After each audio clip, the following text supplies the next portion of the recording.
Padre, pedimos en este momento, Señor, que tomes también nuestra vida y familia. Oramos por los que han tenido la bendición de cumplir un año más de vida, por este día en donde nos permites congregarnos y presentar delante de ti, Señor, no solamente nuestra vida, nuestra familia, nuestras necesidades. Darte gracias, Señor, por todo lo que has hecho, gracias por todo lo que nos has permitido experimentar, por la misericordia que han manifestado sobre cada uno de nosotros. Toma este tiempo, edifica nuestra vida, orienta nuestra vida, maravilloso Dios. A ti todo honor y gloria, en el nombre de Jesús. Amén. Amén. Vamos a retomar la lectura de Apocalipsis 1, del 10 al 20. ¿Estamos todos? ¿Del 10 al 20? Bueno, les decía que hemos estado haciendo un pequeño estudio de este libro de Apocalipsis, apenas estamos iniciando. Hemos leído desde el versículo 1 hasta el versículo 18, pero yo quiero que retomemos la lectura desde el versículo 10 hasta el 20, del versículo 10 al 20. Vamos a leer allí lo que nos dice la palabra del Señor. Yo estaba en el Espíritu en el día del Señor y oí detrás de mí una gran voz como de trompeta, que decía: yo soy el Alfa y la Omega, el primero y el último. Escribe en un libro lo que ves y envíalo a las 7 iglesias que están en Asia: a Éfeso, Esmirna, Pérgamo, Tiatira, Sardis, Filadelfia y Laodicea. Y voy en el versículo 11.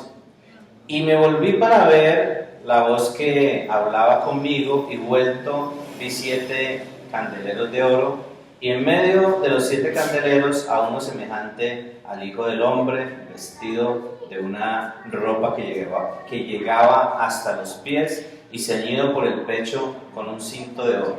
Su cabeza y sus cabellos eran blancos como blanca lana, como nieve, sus ojos como llama de fuego, y sus pies semejantes al bronce bruñido, refulgente como en un horno, y su voz como estruendo de muchas aguas. Tenía en su diestra 7 estrellas, de su boca salía una espada aguda de 2 filos, y su rostro era como el sol cuando resplandece en su fuerza.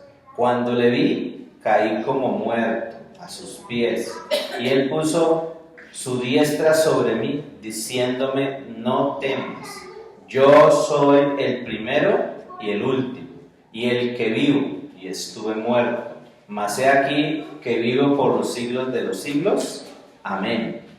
Y tengo las llaves de la muerte y del Hades. Escribe las cosas que has visto y las que son, las que han de ser después de estas. El misterio de las 7 estrellas que has visto en mi diestra y de los 7 candeleros de oro. Las 7 estrellas son los ángeles de las 7 iglesias, y los 7 candeleros que has visto son las 7 iglesias. Y quise retomar desde aquí porque, bueno, hemos estado haciendo una introducción, ¿sí? Pero a partir del versículo 10, y específicamente en el versículo 10, dice allí que él, Juan, estaba en el Espíritu en el día del Señor. Y hay que hacer una claridad, en la Biblia uno encuentra 2 expresiones: el día del Señor y el día de Jehová. Y cuando uno encuentra estas expresiones, pues algunos han interpretado que es la misma cosa y que significa lo mismo, pero hay que hacer una diferenciación. Cuando vemos esta expresión, pues lo que sencillamente el apóstol Juan nos está diciendo es que el día del Señor es una referencia a un tiempo que empezaron a desarrollar los primeros cristianos, y es el tiempo de reunirse, de congregarse.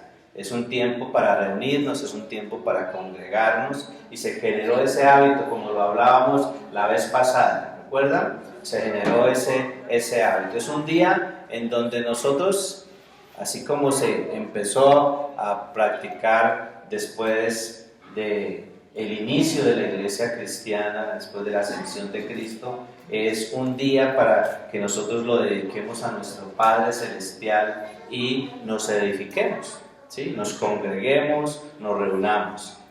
Y se empezó a hacer como el primer día de la semana, o mejor, en el primer día de la semana, que es el domingo. Y el día de Jehová hace referencia es al tiempo de la gran tribulación. Cuando habla ahí del día de Jehová es una referencia a el tiempo de la gran tribulación, que es un periodo de 7 años. Periodo de 7 años que debe desenlazarse en algún momento en estos últimos tiempos que estamos viviendo.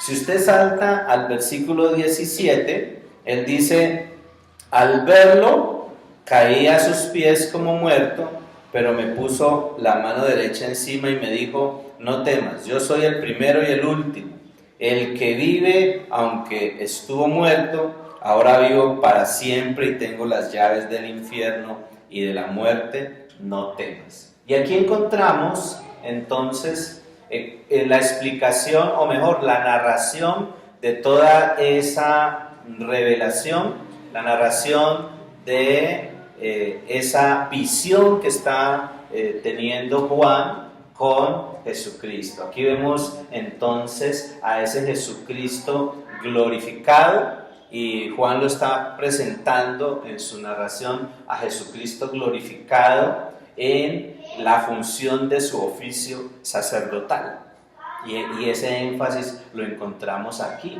Y recuerdan que estábamos hablando de que él, como sumo sacerdote, en su papel de sumo sacerdote, él empieza a desarrollar unas funciones específicas que eran exclusivas del sumo sacerdote. Ese intercesor, su función de intercesor, y eso es una referencia de lo que habla allí del altar de oro y de cómo ese sumo sacerdote entraba al lugar santo, luego al lugar santísimo y en el tabernáculo, específicamente en el Antiguo Testamento. Pero también nos habla esto de su función de redentor.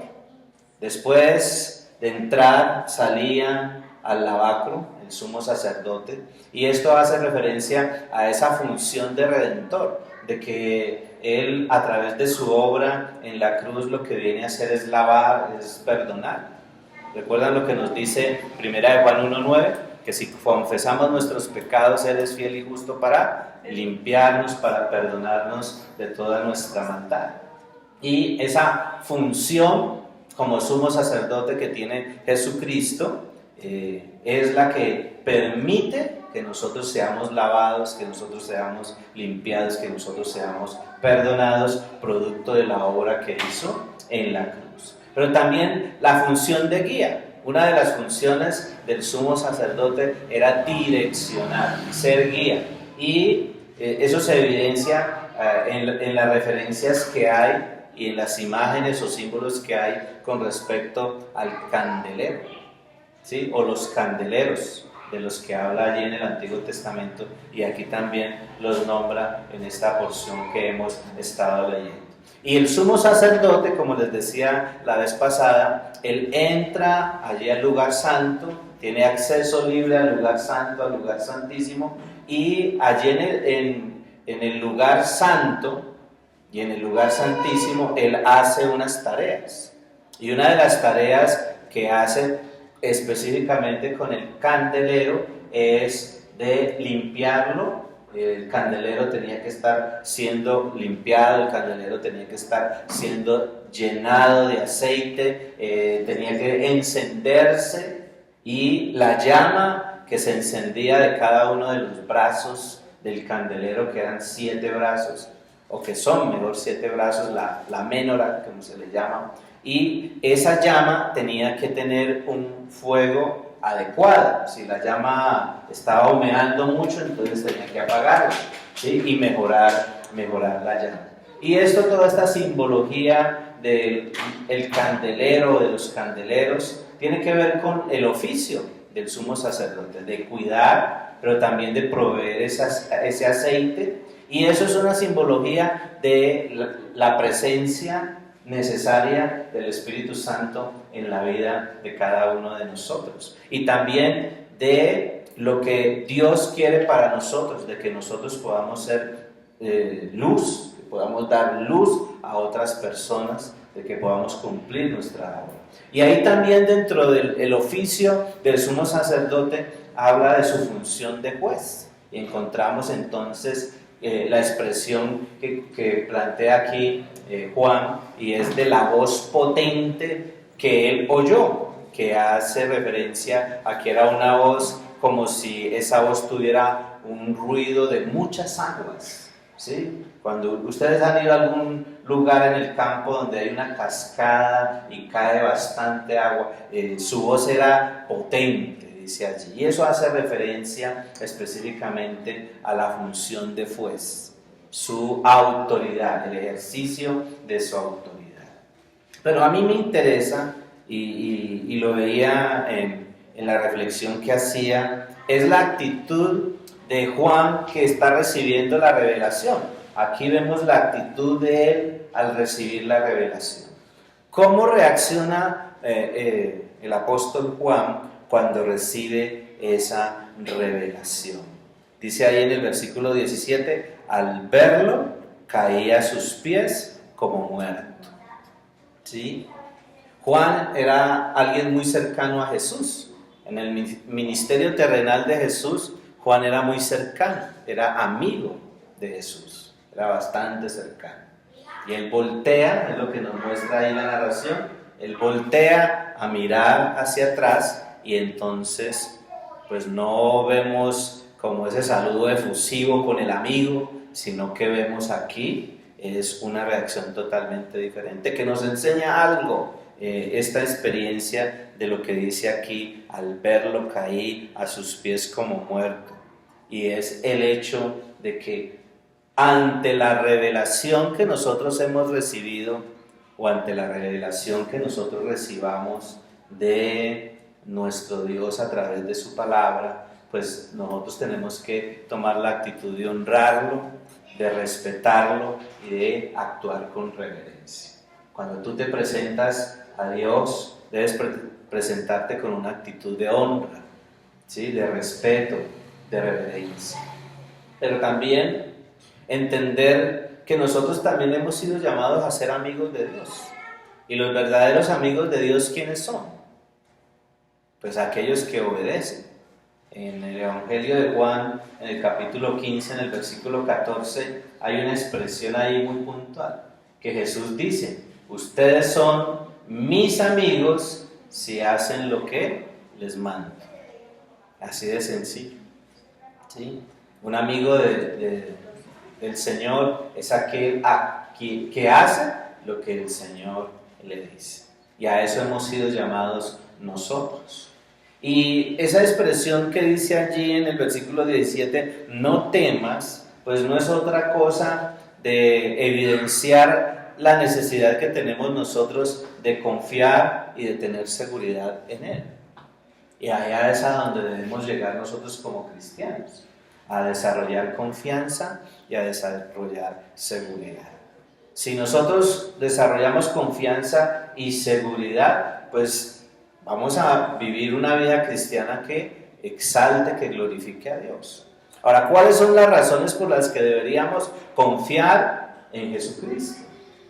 En ese Mesías. ¿Cuáles son las razones por las cuales nosotros deberíamos confiar en el Jesucristo glorificado del cual nos está hablando aquí el apóstol Juan?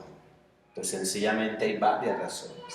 La primera es su deidad, ¿sí? La primera es su deidad, su eternidad. Y todas estas expresiones que está hablando y que están mostrando aquí en estas expresiones narradas en el versículo 17 y 18 nos hacen entender eso. Dice allí, yo soy el primero y el último. En la otra versión dice, alfa y omega. ¿Sí? En otra versión dice, yo soy la A y la Z. ¿Sí? Entonces eso nos habla de su deidad, eso nos habla de su eternidad. Pero también, aparte de esa razón, otra razón por la cual nosotros deberíamos seguir confiando y perseverando y teniendo seguridad en Jesucristo es porque Él nos redimió. Y no solamente nos redimió, sino que nos justificó en la cruz. Y por eso es que Él dice allí, estuve muerto, ¿no? En el versículo 18 dice, el que vive, aunque estuvo muerto, ahora vivo para siempre y tengo las llaves del infierno y de la muerte. Y vuelve y enfatiza en esta versión, no temes. ¿Sí? Entonces, confianza y seguridad. Esa es la actitud con la cual nosotros deberíamos siempre estar moviéndonos en la vida cristiana, por lo que Él es Dios, Él es eterno, Él nos redime, Él nos justifica, no solamente muere en la cruz, sino que también resucita, y todo esto pues son evidencias de la seguridad y de la confianza que deberíamos nosotros depositar en Él. Hay un verso en Romanos 8:34 que quiero leerles, si me acompañan allí. Romanos capítulo 8, en el versículo 34, dice así esta expresión aquí en Romanos 8:34. Voy a leerles desde el 33. Comienza con una pregunta. ¿Quién se atreve a acusarnos si somos los escogidos de Dios? Nadie. Dios mismo nos ha perdonado y nos ha puesto en buena estima ante Él. ¿Quién nos condenará entonces? ¿Cristo? No. Él fue el que murió por nosotros y volvió a la vida por nosotros y está en el cielo en un sitial de honor junto a Dios Padre intercediendo por nosotros. Entonces vemos allí que hemos sido redimidos, hemos sido justificados por Él, y eso es razón para nosotros seguir confiando, para nosotros seguir desarrollando seguridad en lo que Él es y en lo que Él hace. Pero también porque lo que dice allí, porque está intercediendo delante del Padre.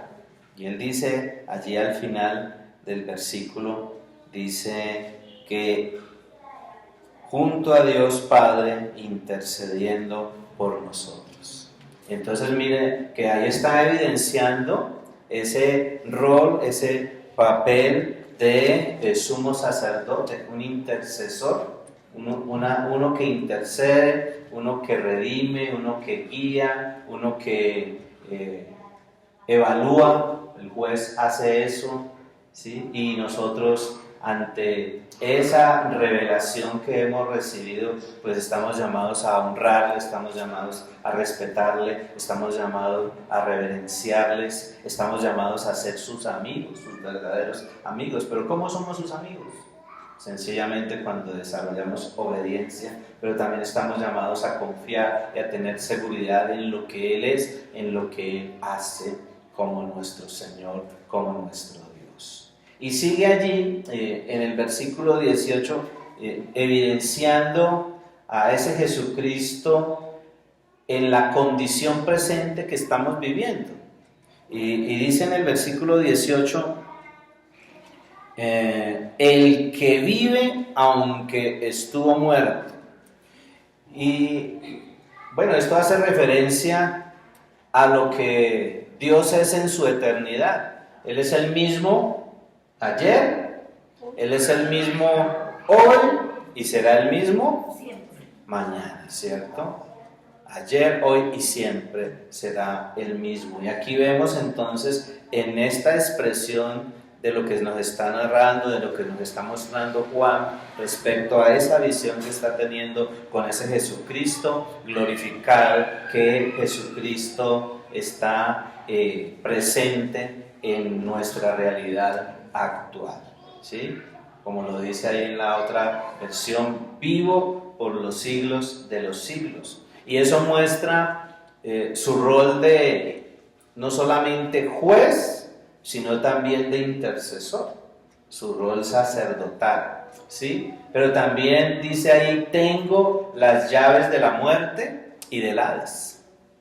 Y lo que narra en este versículo 18, pues es el énfasis que hace Juan respecto a la autoridad y al poder que tiene Jesucristo sobre la creación, incluyéndonos pues supuestamente, incluyéndonos específicamente a nosotros. ¿Y a qué nos lleva eso? Sencillamente a aprender a desarrollar temor de Dios.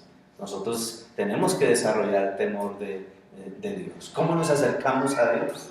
¿De qué manera? ¿Con qué actitud? ¿Con qué actitud hacemos lo que estamos haciendo? ¿Con qué actitud nos acercamos allí en intimidad con Él? ¿Sí? Uno puede tener mucha confianza con una persona, pero tiene que guardar una distancia, un respeto, una honra, ¿sí? Independiente de la persona que sea. Hay que guardar, y más con Dios. Y esto es algo que nos enseña estos pasajes. Y en el versículo 19 dice, escribe lo que viste, lo que está sucediendo y lo que lo que sucederá en breve. Y aquí en este versículo 19 lo que nos presenta Juan es la revelación que nosotros debemos conocer. ¿Cuál es la revelación que nosotros debemos conocer? Y él la está presentando aquí. Sencillamente está hablando de 3 tiempos. Está hablando de pasado, está hablando de presente y está hablando de futuro, ¿sí? Y en esta revelación pues nos está hablando de una manera muy particular. Dice primero las cosas que has visto. Ahí en el versículo 19. Las cosas que has visto, o sea, el pasado, ¿sí? Y eso pues nos lleva a nosotros a definir nuestro enfoque. Nuestro enfoque en la vida cristiana tiene que ser Jesucristo glorificado. Ya Él hizo su obra en la cruz, ya eso se consumó. Él lo dijo allí muriendo, siendo sacrificado en la cruz, consumado es, Él lo dijo. Y de ahí en adelante nosotros tenemos que mirar es a Jesucristo glorificado. Ese debe ser nuestro enfoque en la vida cristiana. Por allá en otro pasaje en el Nuevo Testamento también nos lo recuerda. Puestos los ojos en Jesús. A eso hemos sido llamados. Si yo soy un seguidor de Cristo, tengo que tener los ojos puestos en Jesús.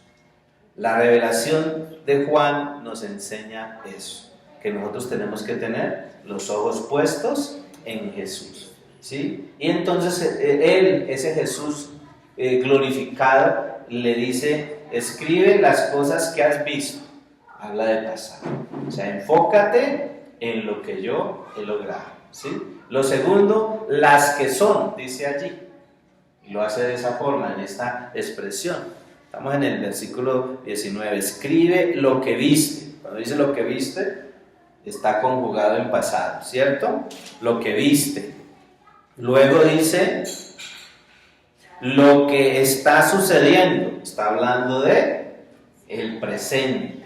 Y eso de que las cosas que son o lo que está sucediendo, que nos habla de presente, pues hace referencia a la presencia que hasta ahora nosotros como cuerpo de Cristo, como iglesia, estamos desarrollando en este mundo, ¿sí? A eso hace referencia. Todavía no nos hemos ido, ¿sí? Tendremos que irnos, ¿cierto? Pero todavía no nos hemos ido. Entonces hace referencia a la presencia hasta este tiempo del cuerpo de Cristo en el mundo. Y luego dice las cosas que serán después de estas. Y ahí entonces nos habla de futuro. Y en esta otra versión dice, y lo que sucederá en breve. ¿Sí? Lo que sucederá en breve son las cosas que serán después de estas. ¿Sí? Y ahí entonces lo que evidencia esta revelación y lo que le está diciendo el Jesús glorificado a Juan es que escriba también de la agenda que él tiene programada. Y esa agenda que él tiene programada tiene que ver con varias cosas, entre ellas, pues sencillamente la salida de la iglesia hacia el cielo.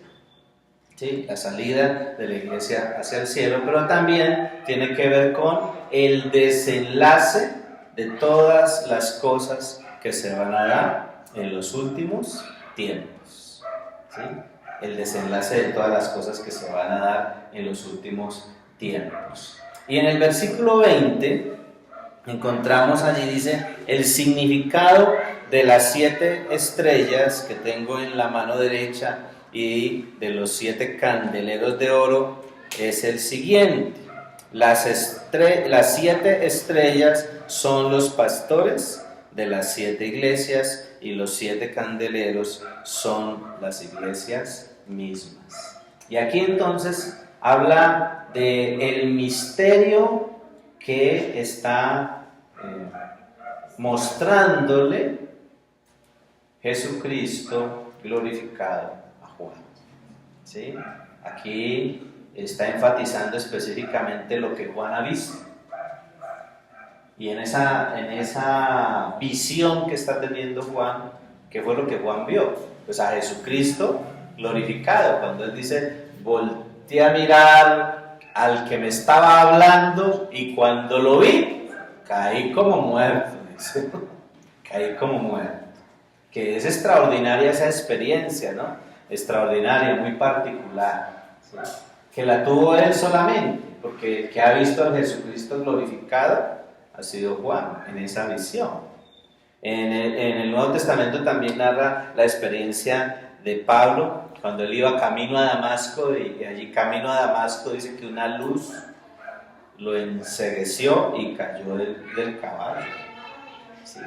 Pero él vio fue la luz, él no vio, él oyó la voz que le hablaba, pero él no vio al Jesucristo glorificado. En cambio aquí sí lo está haciendo, ese misterio es de Juan, ¿cierto? Y específicamente lo que nos narra allí en el versículo 20 es sobre las 7 estrellas. Y las 7 estrellas es la referencia de los 7 ángeles.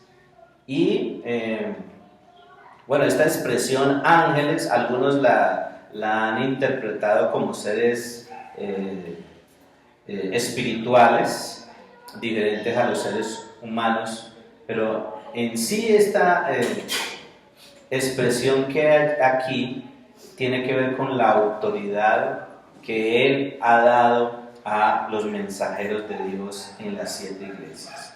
En otras palabras, esos 7 ángeles son los 7 siervos de Dios que lideraban esas 7 iglesias de las que les estaba hablando en el versículo 11. Éfeso, Esmirna, Pérgamo, Tiatira, Sardis, Filadelfia y Laodicea. ¿Sí? A eso hace referencia allí. Y los 7 candeleros es una referencia a las 7 iglesias de Asia. Y esas 7 iglesias de Asia, que ya les dije, Esmirna, Éfeso, Pérgamo, Tiatira, Sardis, Filadelfia, esas 7 iglesias de alguna manera representan la iglesia universal. ¿Sí? La iglesia universal. Esa preciada posesión de Jesucristo. La iglesia es la posesión más valiosa que tiene Dios o que tiene Cristo.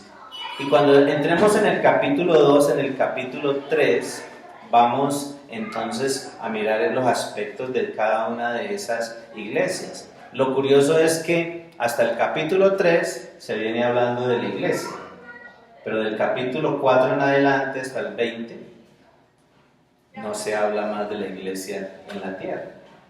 ¿Qué deducimos de eso?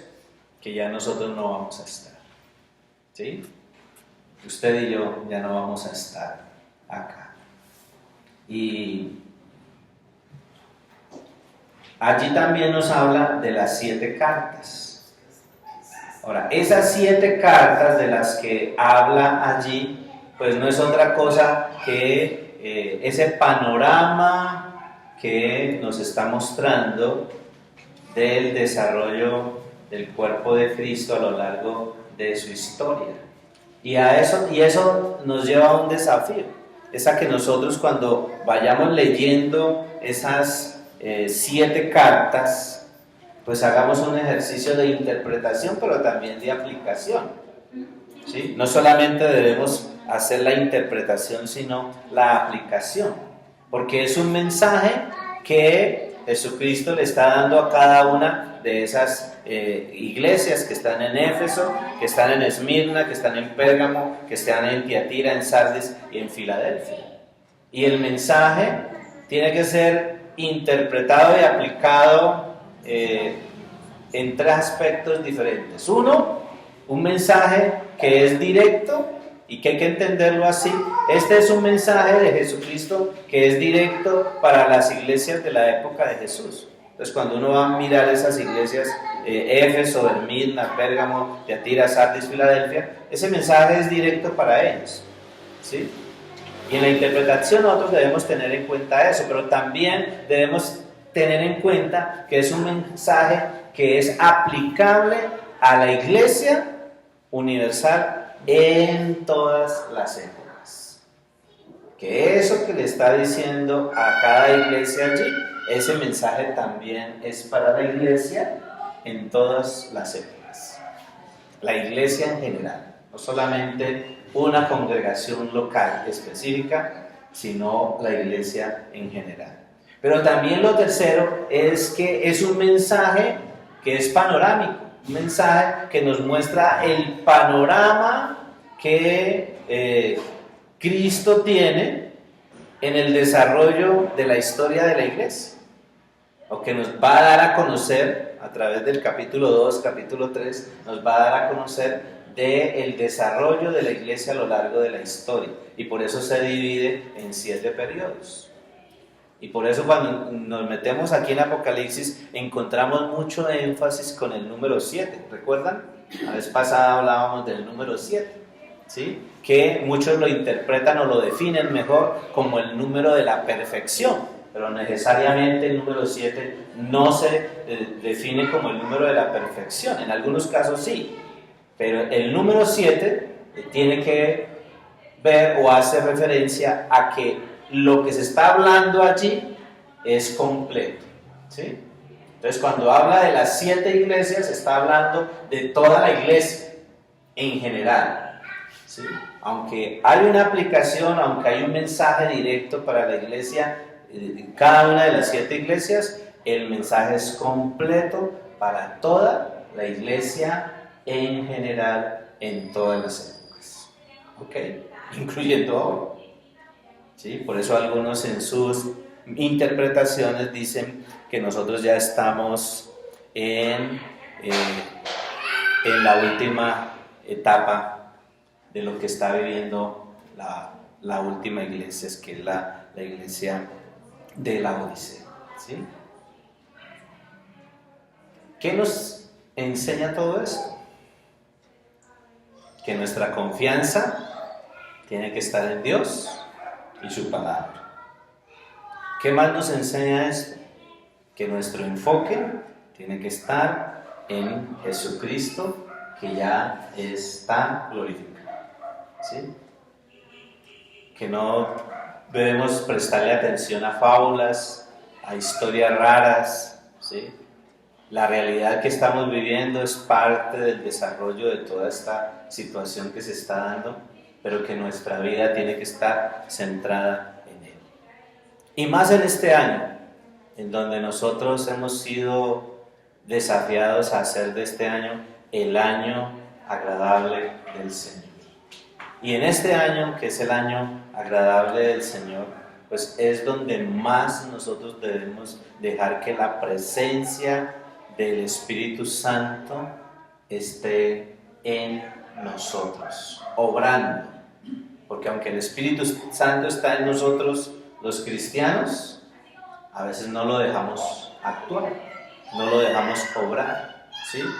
Y por eso cuando Jesús se levantó a leer el libro de Isaías y dijo, el Espíritu Santo está sobre mí por cuanto me ha ungido, hoy eso es una realidad.